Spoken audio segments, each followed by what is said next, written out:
मौजूद रहेंगे सास बहुर सेंसेक्स लेके। नमस्कार।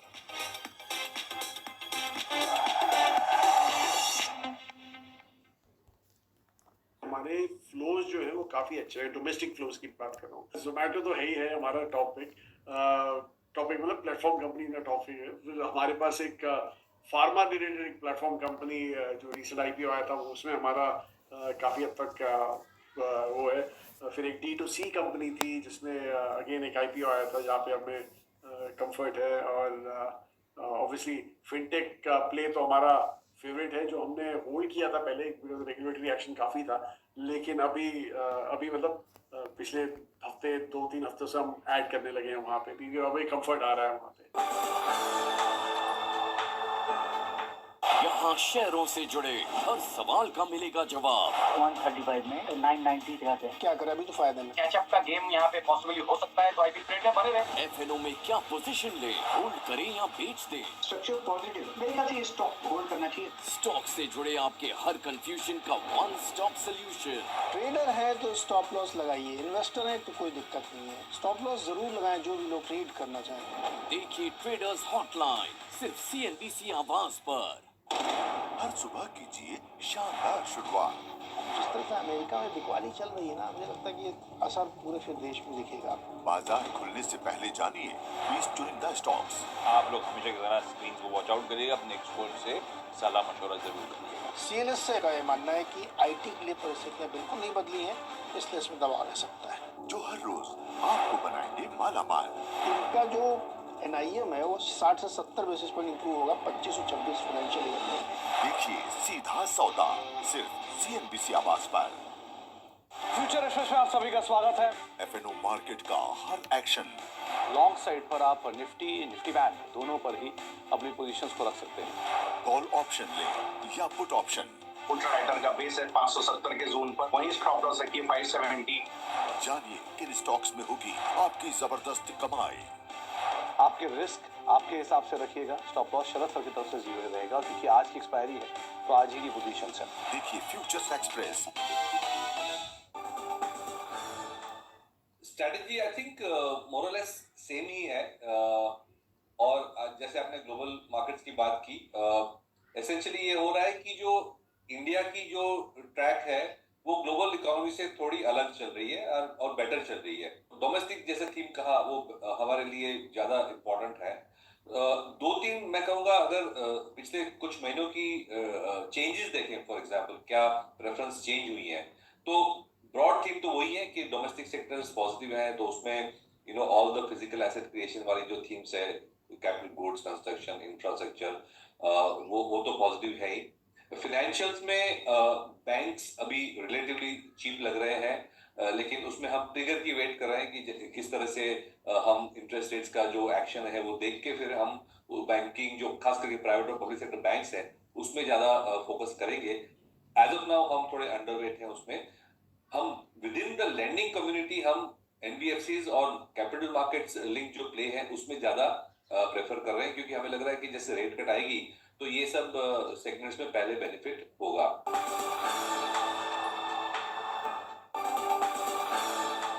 इंश्योरेंस एक मुझे लगता है सेक्टर काफी बड़ा सेक्टर है जिसने अंडर परफॉर्म किया है पिछले 4-5 साल से, और अब जो उसके ट्रिगर्स है वो सारे अलाइन हो रहे हैं एक एक करके।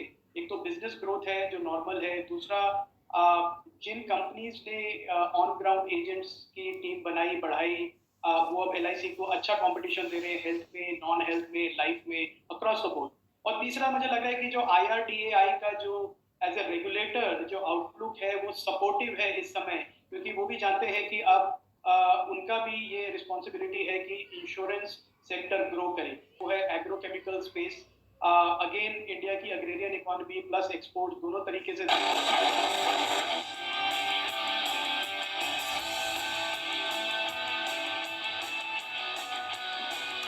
Hi good afternoon. सास बहू और सेंसेक्स के आज के इस मंडे एपिसोड में आप सबका स्वागत है। नए हफ्ते की शुरुआत होती हुई आज मदद करने के लिए जाने माने ट्रेडर और इन्वेस्टर कोलकाता से अमित सेठ साहब जुड़ेंगे और वो मदद करने वाले हैं हम लोग की, आप लोग की क्वेरी सॉल्व करेंगे। अमित जी गुड आफ्टरनून आपको बता रहा हूँ, कुछ ही देर में बातचीत की शुरुआत करेंगे।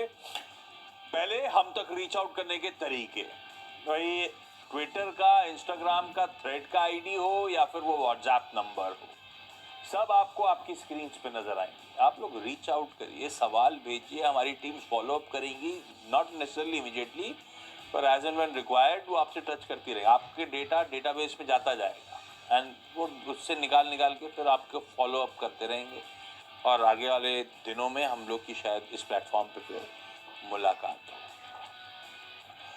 मार्केट्स रख देता हूँ स्क्रीन पे जरा सा, उसके बाद सेठ साहब से चर्चा की शुरुआत। निफ्टी एकदम फ्लैट इस समय ट्रेड करता हुआ। ग्लोबल हैंडओवर बढ़िया था, ग्लोबल से मेरा मतलब यूएस, क्योंकि एशिया के तो प्रोमिनेंट मार्केट्स आज छुट्टी बना रहे हैं, तो जो यूएस का हैंडओवर था मजबूत था, आधे % से 3/4% उछाल था। तो हमने भी शुरुआत ठीक ठाक करी, हमारा सेंटिमेंट भी अच्छा था, हमने पिछले हफ्ते बहुत अच्छे मूव्स एंजॉय कर रखे हैं। ग्लोबल हैंडओवर अच्छा, सेटअप अच्छा था, सेंटिमेंट पॉजिटिव थे, हमने शुरुआत बढ़िया करी। चलते चलते हम 90 पॉइंट मजबूत थे निफ्टी पे एक समय। आज के इंटरडे हाईज कहाँ हैं? 445 के, पर वो हाईज छूने के बाद 90 पॉइंट मजबूत वाला निफ्टी अब एकदम फ्लैट हो गया है, 4 पॉइंट महज हरे में ट्रेड कर रहा है, यानी कि 85 पॉइंट ऊपर से कूल ऑफ हो गया मामला। और अभी पता दिखा सकें नहीं दिखाएंगे, कैंडल स्टिक दिखाएं 1 वीक की तो शायद समझ में आए। लास्ट 3 दिनों से एक ही सप्लाई ओवरहैंग का पॉइंट बन गया है। वो थर्सडे का मोटा मोटी वो जब बड़ी ग्रीन कैंडल बनी थी थर्सडे को निफ्टी एक्सपायरी के दिन, उसका उस एक्सपायरी के दिन हाईज क्या थे? 433 के। कल मतलब मेरा मतलब फ्राइडे फॉलो पिछला ट्रेडिंग सेशन जो था उसी ट्रेजेक्टरी पर आए थे। 433 थर्सडे का हाई था, 430 फ्राइडे का हाई था, वहीं से ठंडे पड़ गए थे, कंसोलिडेट कर गए थे। और आज भी मोटा मोटी उन्हीं जोन्स के आसपास है, 445 के आसपास के इंट्राडे हाईज लगे थे, ठंडे पड़ गए। तो बढ़िया बाजार है, ऊपरी स्तरों पे थोड़ा सा कंसोलिडेशन है, ऊपरी स्तरों पे थोड़ा सा सप्लाई ओवरहैंग बन रहे हैं उन्हीं पॉकेट्स के आसपास, और भी ज्यादा दिक्कत तो नहीं दिखती। अच्छे गेन्स इंटैक्ट ही हैं, पिछले हफ्ते 2% Nifty, 2.25% Nifty bank week on week gains दिखा रहा था। निफ्टी बैंक एक शेड बेहतर है, ऐसा थर्सडे को भी आपने देखा था, फ्राइडे को भी वो सेशन पे पैन आउट हुआ था। निफ्टी बैंक शुरुआती डिप से उभरा था और बढ़िया इन ग्रीन बंद हुआ था, और आज भी Nifty bank is faring better, 1/4% मजबूती के साथ निफ्टी बैंक कामकाज करता हुआ। ये देखिए, ये है बेसिकली इस समय मूड माहौल, ये समीकरण। सेठ साहब, क्या लग रहा है निफ्टी को देखकर? थोड़ा सा ऊपर थक रहा है, ऐसी कोई खास दिक्कत तो दिखती नहीं है, लेकिन आप लोग का अप्रोच क्या होगा निफ्टी को लेकर? खरीदने का मन बन रहा है या नहीं? जी, good afternoon Ashish ji and good afternoon all the viewers. Ashish ji, Nifty और बैंक निफ्टी का अगर स्ट्रक्चर हम देखें तो अभी फिलहाल कोई दिक्कत यहाँ पे नहीं लग रही है। निफ्टी अपने ऊपर के लेवल पे थोड़ा सा कंसोलिडेट कर रहा है, रेस्ट कर रहा है, बट ओवरऑल स्ट्रक्चर अभी भी पॉजिटिव है यहाँ पे। आज के सत्र में जरूर हमने देखा कि थोड़ा सा आईटी शांत है और एफएमसीजी में थोड़ा सा न्यूज के चलते बैकफुट पे है, तो थोड़ा सा निफ्टी रेस्ट कर रहा है। बट ओवरऑल अगर पोजिशनली किसी की पोजीशन है तो 25,200 के स्टॉक के साथ निफ्टी में बने रहे। मुझे यहाँ पे 25,500 पहला टारगेट एंड 25,700 के टारगेट्स 3 से 4 दिनों में नजर आते हैं। आशीष जी, आपने बिल्कुल सही कहा कि बैंक निफ्टी एक बेटर शेड में हमें नजर आ रहा है। करंटली बैंक निफ्टी 52,057 पे ट्रेड कर रहा है। यहाँ पे अगर हम देखें तो ICICI bank is on the verge of a breakout, axis का स्ट्रक्चर बहुत अच्छा है, कोटक का अच्छा, और एचडीएफसी बैंक भी अच्छा होल्ड कर रहा है। तो मुझे लगता है कि जो निफ्टी में नेक्स्ट राउंड ऑफ मूव आएगा that will be due to bank Nifty. Bank Nifty यहाँ से थ्रस्ट दे सकता है as long as bank Nifty 51,600 के ऊपर ट्रेड कर रहा है। यहाँ पे भी स्ट्रक्चर पोजिशनली पॉजिटिव है, तो थोड़ा सा पेशेंस रखने की जरूरत है। और जैसे कि आपने बिल्कुल सही कहा कि निफ्टी बैंक 1 शेड बेटर है निफ्टी से। निफ्टी बैंक एक शेड बेहतर इस समय दिखता है। कोई एक्सिस, कोई एचडीएफसी बैंक आज कंट्रीब्यूशन के लिहाज से तो बढ़िया ही कर रहे हैं।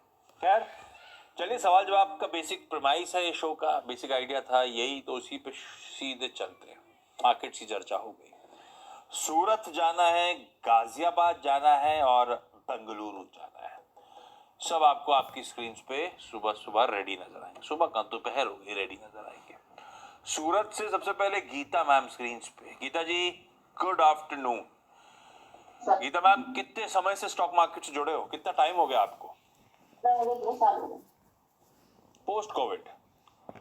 और 2 साल से कैसा रहा ये जर्नी स्टॉक मार्केट्स की, और कैसे स्टॉक डिसाइड करते हो कौन सा लेना है? सर पहले तो ट्रेडिंग से स्टार्ट किया था और अभी इन्वेस्टमेंट पे हूँ।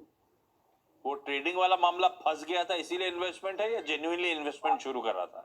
नहीं, ट्रेडिंग में सर बस छोटे छोटे से प्रॉफिट लेती थी और उसके बाद फिर जब फंसा तो उसे पूरा ही छोड़ दिया। और जो फंसे हुए थे वो रख लिए? नहीं सर, सर ट्रेडिंग करती थी, ऑप्शन ट्रेडिंग। पहला, हाँ गीता मैम, पहला सवाल आज के लिए कौन सा? IRFC लिया हुआ है कि लेने का मन है? नहीं सर, IRFC का भी मेरा प्रॉफिट है, लेकिन मेरा पहला सवाल जियो फाइनेंस है। ठीक है।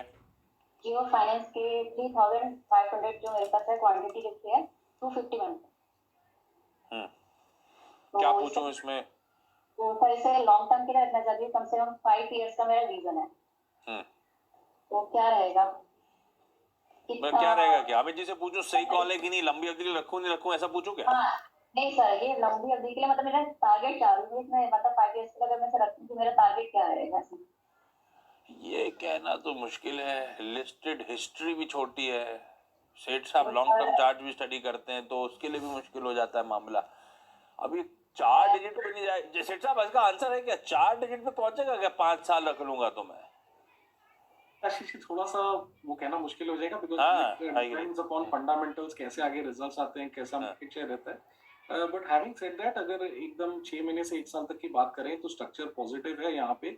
हमने जियो में जरूर एक पुल बैक देखा 3 से 4 महीनों का, लगभग स्टॉक में 393 का प्राइस ऊपर में बनाया था, 300 तक आया।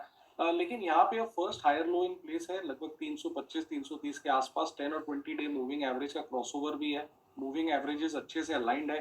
तो अब स्लोली एंड स्टेडीली मुझे लगता है कि स्टॉक वापस हाई लोज बनाएगा and it will go towards its original price of 390। यहाँ पे हम फिर से असेस करेंगे। इन द मीनवाइल आपको यहाँ पे अपना एक स्टॉप लॉस बना के रखना है 330 रुपीज का। जब तक 330 इंटैक्ट है, यहाँ पे स्ट्रक्चर पॉजिटिव है। स्ट्रक्चर पॉजिटिव है। अब ये बात से ये कहना मुश्किल है फंडामेंटल्स कैसे शेप अप होंगे। अभी तो जो अपडेट्स आते हैं वो तमाम जेवी पार्टनरशिप स्टिच करने के ब्लैक रॉक के साथ तमाम अपडेट्स आते रहते हैं। देखना होगा वो सब होने के बाद अब बिजनेस कैसे पिकअप करता है। For the time being charts बढ़िया है 6 से 12 महीने के टाइम होराइजन पे। अभी बहुत कुछ खड़ा हो रहा है तो अपने को जरा सा कॉन्स्टेंटली वॉच रखना है फंडामेंटल शेप अप कैसे होते हैं। पर क्योंकि जियो फाइनेंशियल से शुरुआत होगी तो भाई ध्यान रखिएगा, इस प्लेटफॉर्म चैनल के प्रमोटर्स और जियो फाइनेंशियल सर्विसेज के प्रमोटर्स एक ही हैं। तो इंडिपेंडेंट फाइनेंशियल एडवाइजर से गीता मैम, आप भी और आप सब भी जो सुन रहे हैं, देख रहे हैं, एक्ट करने का मन कर रहा है, एक एडवाइजर से कंसल्ट जरूर करिएगा। गाजियाबाद से लक्ष्मी सिंह जी जुड़ती हुई। लक्ष्मी जी हाय, good afternoon ma'am. Lakshmi ji, आपको कितना टाइम हो गया स्टॉक मार्केट में, कब आए थे? सर मैं कोविड में ही आई थी मैं भी। और 2-3 साल कैसे गए आपके? अच्छे है सर, खूब पैसा आ रहा है गाजियाबाद क्या? हाँ सर, मजा आ रहा है। मजा आ रहा है? मजा तभी आता है जब खूब पैसा आता है, मतलब खूब पैसा आ रहा है। तो लक्ष्मी मैम, ये जो स्टॉक डिसाइड कर रहा है कौन कर रहा है? आप खुद अपने चुनते हो क्या? नहीं, मैं आपका चैनल से ही चुनती हूँ, देखती हूँ, चैनल से ही देखती हूँ सर। क्या आप पर उसमें से कैसे डिसाइड करते हो? सुबह 8 स्टॉक कॉल आ जाते हैं, थोड़ी देर बाद फिर 8 आ जाते हैं, फिर 8 आ जाते हैं, इतने कॉल में कैसे डिसाइड करते हो क्या लेना है? सब ले लेते हो क्या? नहीं सर, सब नहीं खरीदती हूँ। जो अगर थोड़ा पैसे भी देखने पड़ते हैं कि स्टॉक में क्या क्या डालना है, कितने पैसे डालने हैं। उसको फिर सिलेक्ट कैसे करते हो कि अमित सेठ साहब ने सुबह कॉल दिया, लूं कि नहीं लूं, नहीं लेती आज या ले लेती हूँ, कैसे डिसाइड करते हो? सर जो मुझे एक्चुअली, मैं ना ट्रेडर नहीं हूँ, मैं इन्वेस्टर हूँ। मैंने लोन के लिए लिए हुए हैं सभी शेयर। अरे वाह, ओके चलो ठीक है। लक्ष्मी मैम, पहला सवाल, IEX कितने पे लिया है, कितनी क्वांटिटी? सर 65 शेयर है और 168 के रेट पे है। 168। और लंबी अवधि को कैसे डिफाइन करते हो, कितना टाइम रुकोगे आप? 5 साल आराम से।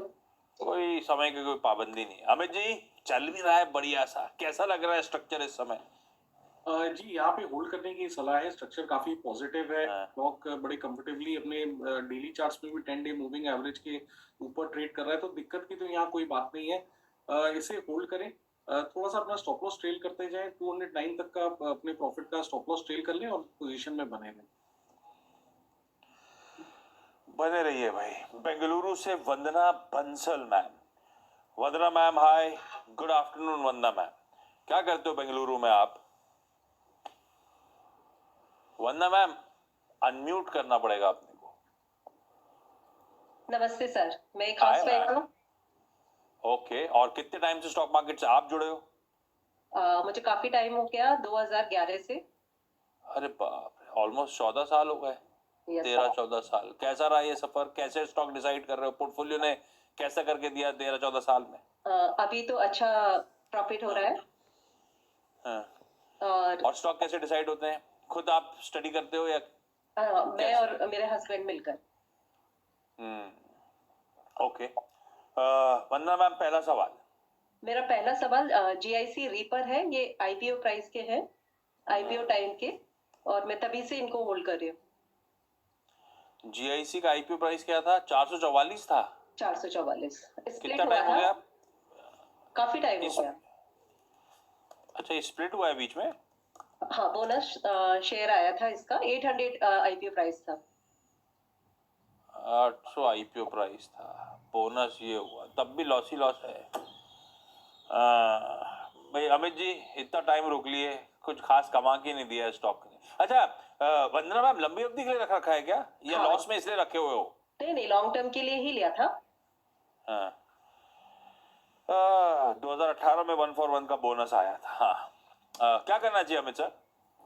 जी आशीष जी, स्टॉक में मोमेंटम बिल्कुल नहीं है, थोड़ा सा साइडवेज काउंटर है, बट देख के लगता नहीं कि यहाँ पे कोई दिक्कतें हैं। इनका लॉस तो कवर हो जाना चाहिए। तो जब तक स्टॉक लगभग 380 के ऊपर ट्रेड कर रहा है, आप इसे होल्ड करें, और जब आपका प्राइस के आसपास, बाउंस के आसपास है, थोड़ी निकलने की सलाह है। मोमेंटम स्टॉक में तभी बनेगा मैम जब ये स्टॉक लगभग 450 460 के ऊपर निकलेगा, तो मोमेंटम बनेगा। तब तक एक साइडवेज काउंटर है, रिबाउंड मोड में है।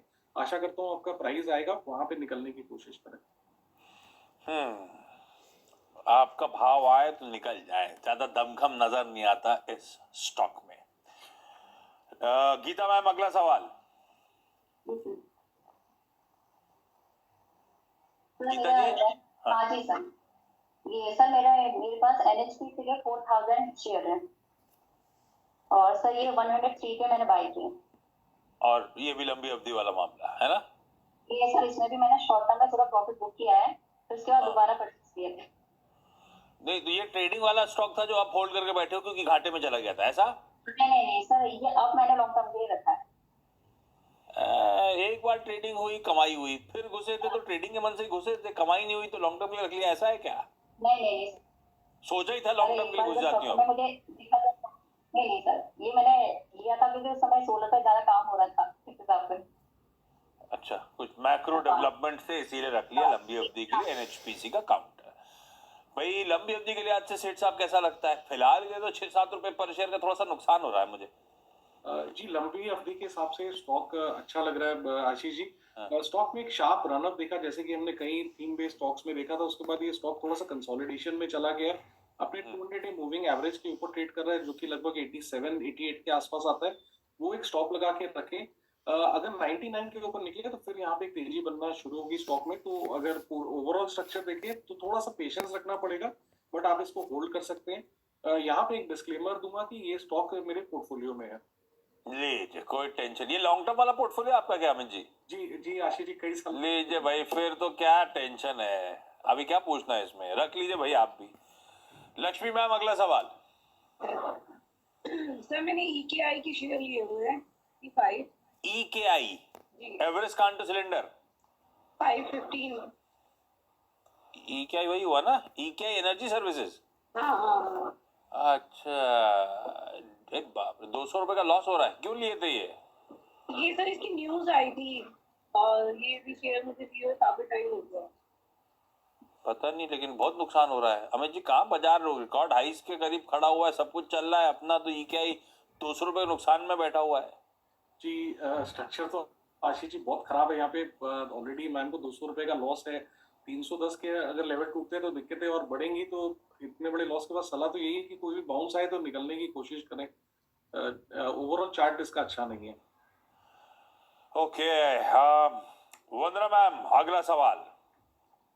सर एक आईपीओ लिस्टिंग था अभी एक्सिकॉम। कितना टाइम हो गया एक्सिकॉम के आईपीओ को लिस्ट हुए? आई थिंक 6 मंथ पहले ही हुए था। मार्च में हुआ था, you are right.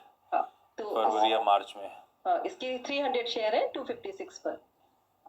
256 IPO price था, इशू प्राइस था क्या जिस पे लिया था? नहीं, बाद में लिया था, लिस्टिंग के बाद लिया था। और गया बीच में 550 तक था, है 550 तक आई। ओहो, ठंडा पड़ा। आइए अमित जी, क्या करना चाहिए? हालांकि ज्यादा लिस्टेड हिस्ट्री है नहीं अपने पास, 6 महीने पकड़ ली थे। जी थोड़ा सा रनअप के बाद अब ये स्टॉक लोअर हाइस बना रहा है, अपने की मूविंग एवरेजेस के नीचे है मैं देख रहा हूँ, और 330 का सपोर्ट है। 330 टूटेगा तो और दिक्कतें बढ़ेंगी। अच्छे खासे प्रॉफिट में मैम बैठे हुए हैं, तो सलाह यही है कि यहाँ तो प्रॉफिट बुक कर लें, और अगर होल्ड करना है तो 330 का स्टॉप लगा के रखें। 330 टूटे तो डेफिनेटली फिर तो प्रॉफिट बुक करना ही है यहाँ। 256 वाला चल रहा है 340 पे। हाँ, पहले कुछ ऊपर के औसत देखे थे, लेकिन हाँ प्रॉफिट में तो है जो है, निकलने की तैयारी करिए। ज्यादा दमखम दिखता नहीं इस काउंटर में। वंदना मैम, गीता मैम, लक्ष्मी जी, ये आप लोगों ने किसी ने बजाज हाउसिंग फाइनेंस लगाया नहीं था क्या? लगा नहीं क्या किसी का? लगाया था लेकिन नहीं मिला। नहीं मिला, मिले नहीं। तभी सब इधर के स्टॉक पूछ रहे, किसी को नहीं लगा। अमित जी, कोलकाता में आपकी फैमिली में लगा किसी को क्या? कोविड के टाइम से लगा रही हूँ, आज तक मुझे आईपीओ लगा ही नहीं। किसी बाबा से मिलना पड़ेगा आपको, इलाज नहीं रहेगा। सर अभी लेना चाहिए और